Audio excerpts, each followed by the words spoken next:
L'huile que vous achetez au supermarché n'est être pas de l'extra vierge, du moins pas de la vraie. Les tests réalisés par les associations de consommateurs le confirment depuis des années. Plus de la moitié des bouteilles analysées présentent des défauts qui les déclassent à une qualité inférieure. Vous vous retrouvez à payer jusqu'à 40% de plus pour quelque chose de différent de ce qui est écrit sur l'étiquette. Aujourd'hui, vous allez découvrir 8 marques à éviter et 4 que les tests ont réellement validées, de la moins grave à la plus grave. Numéro 8, Pouce, Eco, plus les huiles d'entrée de gamme, non premium, de marques de distributeurs. Nous commençons par un nom que beaucoup achètent uniquement pour le prix, mais qui est le cas le plus emblématique de marketing sans substance. Dans des tests spécialisés portant sur 30 marques, ces huiles économiques de base se sont classées à la toute dernière place absolue, obtenant un score extrêmement bas, autour de 29 points sur 100, une qualité médiocre pour un prix très bas par bouteille. Ce n'est pas la moins chère du magasin et pourtant c'est la pire dans les analyses. L'emballage utilise des images de plaines verdoyantes ou d'olives parfaites, le nom évoque la tradition méditerranéenne, mais derrière se cache une huile complètement plate. Elle n'a pas de notes fruitées, pas d'amertume, pas de piquant, zéro caractère. Lorsqu'une huile extra vierge perd complètement son profil organoleptique, cela ne signifie qu'une seule chose, elle est vieille, oxydée ou provient d'olives de mauvaise qualité. Dans les 3 cas, ce n'est pas ce que promet l'étiquette. On ne parle pas ici d'une sélection premium, mais d'un produit de grand volume qui ne rivalise que par le prix. C'est simplement un produit qui occupe de l'espace dans le rayon avec une image construite pour paraître naturelle. Elle ne laisse pas. Et donner son argent pour la dernière place du classement est la définition exacte du gaspillage. Numéro 7, Costa d'Oro, Il Classico. Cette marque a une longue histoire derrière elle, vous la voyez depuis de très nombreuses années dans toutes les cuisines et les hypermarchés en France, et pendant des décennies, cette histoire lui a servi de bouclier. Dans les tests de spécialistes réalisés sur des lots commerciaux, la Costa d'Oro Classico s'est retrouvée parmi les huiles rejetées en raison de défauts organoleptiques qui la déclassent dans la catégorie de simple huile vierge. Dans les tests comparatifs sur 30 marques, elle a obtenu un score très faible, environ 30 points sur 100, qualité médiocre. Mais il y a une histoire plus importante à raconter. Costa d'Oro appartient à un grand groupe international du secteur des huiles qui, au fil du temps, a été surveillé de près par les autorités antitrust européennes, aux côtés d'autres grandes marques, pour des pratiques de commercialisation d'huiles étiquetées comme extra vierge, alors qu'en réalité, les lots présentaient des défauts et devaient être considérés comme de la simple huile vierge. À plusieurs reprises, les grandes entreprises ont été contraintes de retirer des lots entiers des rayons. Ce n'est pas un problème isolé, c'est une histoire qui se répète. Le nom historique que vous voyez dans les rayons en France n'est pas une garantie, il ne l'a jamais été. Ce qui compte, c'est ce qu'il y a dans la bouteille, pas l'âge du logo sur l'étiquette. Numéro 6, Sirio Classico. Sirio est l'un des noms les plus connus en France, vous le voyez sur les boîtes de tomates, la passata de tomates, les sauces prêtes à l'emploi dans n'importe quel magasin. Quand il est entré sur le marché de l'huile, il a apporté cette même marque de confiance, mais le produit n'est pas à la hauteur du nom.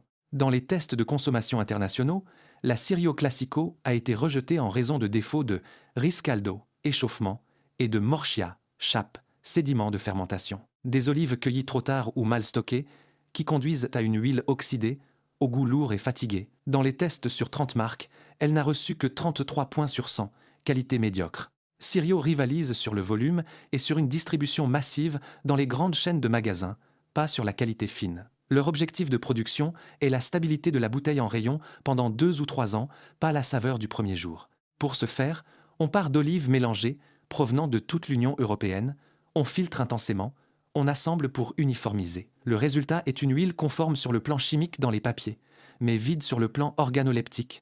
Une huile qui présente des défauts de fermentation ou de stockage n'apporte pas les bienfaits cardiovasculaires d'une véritable extra vierge. Ce ne sont que des calories vides sans la valeur que vous recherchez. Et Sirio, à son prix en rayon, n'est même pas une option bon marché. Numéro 5, Bertolli Gentil. Bertolli, la bouteille verte à l'étiquette élégante que l'on trouve dans n'importe quel hypermarché en France. Pour des générations entières, cette marque a été synonyme d'authenticité. C'est l'une des marques les plus reconnues au monde en matière d'huile. C'est aussi la marque qui a été contrainte de payer un accord de 7 millions de dollars pour clore un recours collectif de grande envergure. L'accusation. Il était écrit « importé d'Italie » sur les bouteilles, alors qu'en réalité, les olives provenaient de Grèce, de Tunisie, d'Australie et de 6 autres pays différents, et non des oliveraies italiennes. Deoleo, la maison mère espagnole qui détient Bertolli, a accepté l'accord d'indemnisation et a dû modifier les étiquettes. Cette même entreprise a été condamné à une amende par les autorités antitrust européennes pour des pratiques commerciales trompeuses, liées aux marques Bertolli, Carapelli et Sasso. Dans les tests de laboratoire européens, leurs résultats ont été oscillants. Certaines associations ont validé la Bertolli Gentile à l'analyse sensorielle, tandis que d'autres, dans les tests sur 30 marques, l'ont complètement rejetée avec seulement 33 points sur 100, qualité médiocre. Dans des analyses de laboratoire plus récentes, Bertolli a présenté des résidus de pesticides, de plastifiants et d'hydrocarbures aromatiques, les fameux MOAA, à hauteur de 1 mg, kg, dépassant le seuil maximal recommandé au niveau de l'Union européenne, qui est de 2 mg par kg. Le problème chez Bertolli n'est pas une seule bouteille isolée, mais le manque de constance. Elle est validée dans un test et complètement rejetée dans un autre. Elle traîne des années de controverses juridiques sur l'origine réelle et des contaminants qui apparaissent sur la chaîne d'approvisionnement. Pour une huile qui se vend à un prix loin d'être négligeable dans nos magasins, cet historique est extrêmement difficile à ignorer. Avant d'aller plus loin, je veux vous dire que j'ai rassemblé tout ce que vous devez savoir dans un seul guide pratique, le Code des courses. 120 pages dans lesquelles je vous explique comment lire n'importe quelle étiquette, ce qu'il faut éviter, les astuces que les supermarchés utilisent pour vous faire dépenser plus et énormément d'autres choses que vous ne trouverez pas dans les vidéos. Vous le trouverez au lien dans la description. Numéro 4. Pietro Coricelli. Coricelli, le nom que vous trouvez sur presque tous les rayons de supermarchés en France, de Carrefour à Auchan, fondée en 1939, la marque a une longue histoire dans la transformation de l'huile dans la région de l'Ombrie. Dans les tests des associations de consommateurs sur 30 marques, Coricelli n'a obtenu que 31 points sur 100. Qualité médiocre, bien que son prix en rayon en France soit souvent parmi les plus élevés de sa catégorie de volume. Dans des tests antérieurs, elle avait obtenu 33 points. Et dans les analyses sensorielles, elle a été rejetée en raison de défauts organoleptiques. Et puis, il y a l'enquête officielle lorsque le parquet européen a ordonné des prélèvements d'échantillons directement dans les supermarchés pour les envoyer au laboratoire de la Direction générale des douanes. Coricelli figurait parmi les marques jugées non conformes. Les autorités ont appliqué une amende pour pratiques commerciales trompeuses. Coricelli a retiré les bouteilles des rayons et a contesté les résultats. Dans les analyses ultérieures, l'huile présentait des valeurs de diglycéride, un paramètre qui mesure la qualité et la fraîcheur des olives de départ, extrêmement proche de la limite légale autorisée. Ce qui surprend le plus avec Coricelli sur le marché français, c'est l'écart immense entre le prix demandé en rayon et la qualité réelle dans la bouteille. Vous payez un prix élevé pour une huile qui n'obtient que 30 et un point sur 100, et qui a derrière elle un long historique de contestation en laboratoire. Elle n'est pas la moins chère du rayon, et pourtant, elle est parmi les plus mauvaises dans les tests. Numéro 3, Prima Donna. Lidl. Lidl promet de l'économie, et sa marque propre, Prima Donna, extrêmement achetée en France, pousse cette promesse à l'extrême, avec un prix très bas par bouteille, se situant parmi les moins chers du marché. Cela semble être un avantage. Pourtant, dans les tests officiels européens sur 30 marques, Prima Donna n'a obtenu que 30 points sur 100, soit une qualité médiocre. Elle a été rejetée à plusieurs reprises pour des défauts organoleptiques, et dans des analyses de laboratoire en Suisse et en France, elle a été détectée dans des échantillons avec des traces de plastifiants et d'hydrocarbures minéraux aromatiques, MOAA, à hauteur de 3 mg, kg. De plus, dans les enquêtes européennes sur la conformité de la catégorie commerciale, cette marque a été incluse dans la liste des produits faisant l'objet d'une enquête pour non-conformité d'étiquetage. Mais il y a quelque chose de plus subtil à comprendre avec Prima Donna. Pour pouvoir vendre de l'huile à un prix aussi bas en France, on comprime au maximum absolu tous les coûts. On utilise des olives de deuxième qualité, des mélanges massifs provenant de pays hors UE où la matière première et la main-d'œuvre coûtent beaucoup moins cher, un stockage de longue durée et une filtration industrielle extrêmement agressive. Chaque étape est optimisée exclusivement pour le prix, pas pour la qualité du produit.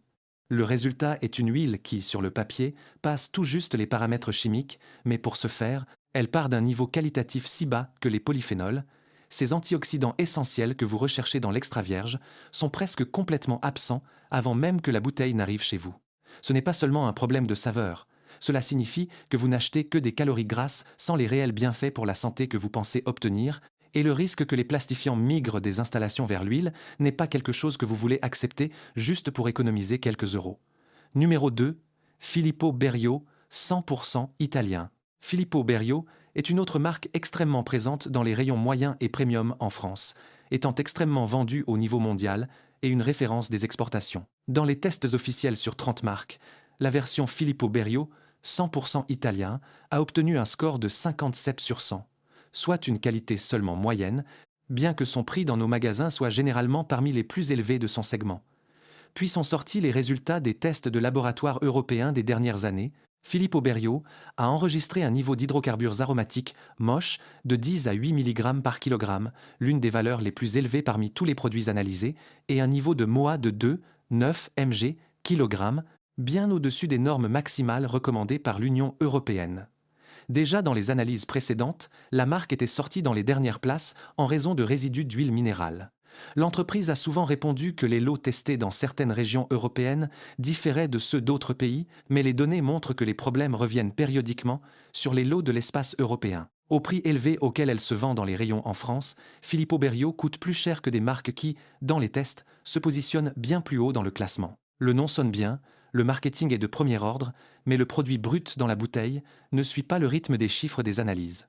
Numéro 1, Carapelli Il Frantolio. Fondée en 1893, elle a une histoire de plus de 130 ans. Il Frantolio est leur produit phare, celui avec un nom qui renvoie directement à la tradition artisanale du pressoir à olives et que vous trouvez positionné comme produit premium dans les grandes chaînes d'hypermarchés en France. Dans les tests de laboratoire sur 30 marques, la Carapelli Il Frantolio a été rejetée catégoriquement, tout comme dans les tests sensoriels continentaux, en raison de défauts organoleptiques majeurs. De plus, les tests réalisés par les associations de consommateurs en France ont montré que cette huile contenait les niveaux les plus élevés de DEHP, 4,8 mg, un plastifiant industriel classé par l'Agence européenne, comme toxique et dangereux pour le système reproducteur. Dans ces mêmes analyses, elle a dépassé de manière significative le seuil maximal recommandé pour les hydrocarbures MOA. Tout comme Bertolli et Sasso, Carapelli appartient au géant Deoleo et partage le même historique d'amendes antitrust pour fraude commerciale et d'alertes européennes concernant les résidus de pesticides. Ce qui place Carapelli en première position de cette liste négative, ce n'est pas une seule analyse erronée, c'est le fait que les problèmes de contamination et de qualité se répètent dans le temps, test après test, dans des pays différents et des laboratoires différents. Ce n'est pas le problème d'un lot malchanceux, c'est celui d'une chaîne d'approvisionnement qui n'a pas résolu les problèmes de fond, alors que le prix en rayon en France est celui d'une catégorie premium. Le prix élevé, le nom historique et la bouteille élégante n'apportent aucune valeur réelle à l'intérieur de la bouteille. Un truc pratique que vous pouvez faire dès ce soir, avant de passer aux 4 bonnes marques, un conseil valable pour n'importe quelle huile que vous avez chez vous en ce moment. La lumière est l'ennemi principal de l'huile extra vierge. Les polyphénols, ces antioxydants que vous recherchez dans l'huile, se dégradent rapidement lorsque la bouteille est exposée à la lumière, même à celle fluorescente des néons des supermarchés en France. Les études montrent que les bouteilles en verre transparent exposées en rayon peuvent perdre jusqu'à 40% de leurs polyphénols en quelques semaines seulement, avant même que vous ne les ouvriez. 3 règles rapides pour bien conserver l'huile à la maison. Premièrement, si elle est dans une bouteille en verre transparent, mettez-la dans un endroit complètement sombre immédiatement après l'avoir achetée, à l'intérieur d'un placard, loin de la chaleur de la cuisinière. Deuxièmement, n'utilisez pas ces huiliers ouverts sur le plan de travail de la cuisine. L'oxygène dégrade l'huile en quelques jours seulement. Fermez-la hermétiquement après chaque utilisation. Troisièmement, consommez l'huile dans un délai de 3 à 4 mois après ouverture. Après cela, même une excellente huile perd une grande partie de ses bienfaits pour la santé. Passons maintenant aux 4 marques qui passent les tests avec succès. Le choix sur 1 de Seco 100% Italiano. C'est le vainqueur absolu des tests spécialisés réalisés sur les lots du marché, obtenant 86 points sur 100, étant déclaré meilleur du test et meilleur achat avec le score le plus élevé de toutes les marques analysées. Les Français connaissent la marque De Seco, en particulier pour ses pâtes de qualité supérieure qu'ils achètent dans les magasins, mais leur huile est remarquable. La variante 100% Italiano utilise uniquement des olives certifiées, une extraction à froid et une mise en bouteille rapide dans un verre très foncé. Le profil organoleptique est exactement celui que doit avoir une véritable extra vierge. Des notes fruitées marquées, une amertume propre et un piquant spécifique dans la gorge. Cette sensation de picotement n'est pas un défaut, c'est la preuve claire que les polyphénols sont vivants et actifs. C'est la différence entre une huile qui protège votre système cardiovasculaire et une autre qui ne le fait pas. Le prix est plus élevé en rayon, mais il est inférieur à celui d'autres grandes marques, comme celles des places précédentes, qui ont obtenu la moitié de son score ou qui ont des problèmes connus en laboratoire. De Seco a maintenu des scores de premier ordre de manière constante au fil des ans. Le choix sur 2, Monini Grand Frutato. Elle a obtenu 82 points sur 100 dans les tests spécialisés, étant classée comme ayant une excellente qualité. Monini est probablement la marque d'huile d'olive la plus populaire et la plus vendue en France, présente dans les rayons de tous les magasins. La grande taille de l'entreprise n'a pas réduit leur qualité, bien au contraire, elle leur permet d'investir massivement dans la traçabilité et le contrôle. Dans les tests européens récents, la Monini Grand Frutato a été constamment propulsée aux premières places. Elle a un profil décidé, un goût fruité intense, une amertume nette et un piquant prononcé. C'est une huile avec de la personnalité. Si vous êtes habitué aux huiles plates et fades de supermarché, elle vous surprendra la première fois, mais ce goût puissant est la preuve d'un produit authentique. Le prix est celui d'une catégorie supérieure, mais l'excellente qualité de 82 points justifie pleinement l'argent investi. Un avertissement important sur le marché français. Alors que leur variante de base Monini Classico, celle avec l'étiquette jaune-vert, a parfois présenté de petites variations d'un lot à l'autre dans les tests européens. Lorsque vous achetez Monini chez nous en magasin, choisissez toujours la gamme premium Grand Frutato 100% Italiano, pas la ligne de base Classico. Le choix sur 3, Farchioni Il Casolare, obtient 80 points sur 100, excellente qualité. On la trouve relativement facilement dans les grands hypermarchés en France, dans les rayons de produits gourmets ou bio. Il Casolare est une huile brute non filtrée, c'est pourquoi elle est trouble dans la bouteille. Elle conserve des microparticules de pulpe d'olive, ce qui lui confère un arôme incroyablement frais et vivant, car elle retient les éléments qui, dans les processus industriels, sont éliminés par une filtration agressive. Farchioni se classe de manière stable aux premières places des tests européens ces dernières années, sa variante obtenant d'excellents scores. Son aspect trouble peut surprendre quelqu'un habitué aux huiles parfaitement limpides des rayons, mais cette opacité est la preuve que le produit n'a pas été traité industriellement pour paraître parfaitement limpide. Le choix sur 4, Monini Bios, les marques de distributeurs premium, comme les gammes sélectionnées des grandes chaînes en France, par exemple Reflet de France ou Monoprix Gourmet. Elles obtiennent environ 77 points sur 100 dans les tests spécialisés, étant étiquetées comme meilleur achat. Ces options représentent le meilleur rapport qualité-prix de notre marché, offrant une excellente qualité à des prix inférieurs à la moyenne des très grandes marques. Les produits des gammes premium de marques de distributeurs des magasins sont une surprise pour beaucoup. Une huile d'olive issue d'une gamme de sélection contrôlée obtient un score qui dépasse des marques historiques et bien plus célèbres. Tout comme pour le riz ou d'autres aliments, la marque propre premium du magasin bat souvent la marque célèbre que vous avez pris l'habitude d'acheter par inertie sans plus y penser. Une note pratique si vous prenez la Monini de base. Contrôlez bien l'étiquette. S'il est écrit 100% italienne ou sélection italienne, vous êtes dans la bonne zone. S'il est écrit simplement origine UE ou communautaire, mieux vaut changer de produit. Comment lire l'étiquette? 5 règles rapides pour le marché français. Règle 1. Cherchez la mention 100% italienne ou cultivé et produit en pays d'origine. N'achetez pas s'il est écrit uniquement emballé en. Cette mention ne vous dit absolument rien sur la provenance réelle des olives, mais seulement où l'huile a été mise en bouteille. Règle 2. Cherchez la date de la récolte ou de la mise en bouteille, pas seulement la date de péremption. Une huile sans date de récolte cache l'âge réel de la matière première de départ. Après 18 à 24 mois à compter de la mise en bouteille, même une bonne huile perd la majeure partie de ses propriétés et de ses polyphénols. Règle 3.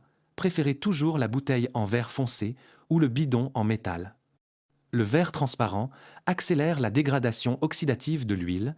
Si vous trouvez une huile intéressante mais qu'elle est mise en bouteille dans du verre transparent, veillez à la mettre à l'ombre immédiatement après l'avoir achetée. Règle 4. Sous un certain seuil par litre, autour de 9 à 10 euros avec notre monnaie, par rapport au coût actuel de l'agriculture, où le coût de production commence à un minimum de 9 euros, le litre pour les campagnes récentes, les chances d'avoir une huile extra vierge authentique issue d'olives de qualité sont extrêmement faibles. Sous ce niveau de prix, quelque chose sur la chaîne de production a été massivement comprimé. Règle 5. La sensation de picotement dans la gorge est un excellent signe, pas un défaut. Ce piquant est dû à la présence d'oléocanthal, un polyphénol aux puissantes propriétés anti-inflammatoires. Si l'huile est complètement plate, fine et douceâtre, ses composés bénéfiques font totalement défaut. Le goût vide représente un produit vide de bienfaits. Le but n'est pas de ne plus acheter d'huile d'olive, mais de ne plus payer un prix élevé pour quelque chose qui ne correspond pas vraiment à l'étiquette. Maintenant, vous savez exactement à quel détail faire attention lorsque vous êtes devant le rayon. Laquelle de ces huiles avez-vous dans votre garde-manger sans y avoir pensé jusqu'à présent? Écrivez-le dans les commentaires. Et si cette analyse vous a ouvert les yeux, partagez-la avec quelqu'un qui achète de l'huile chaque semaine sans lire l'étiquette.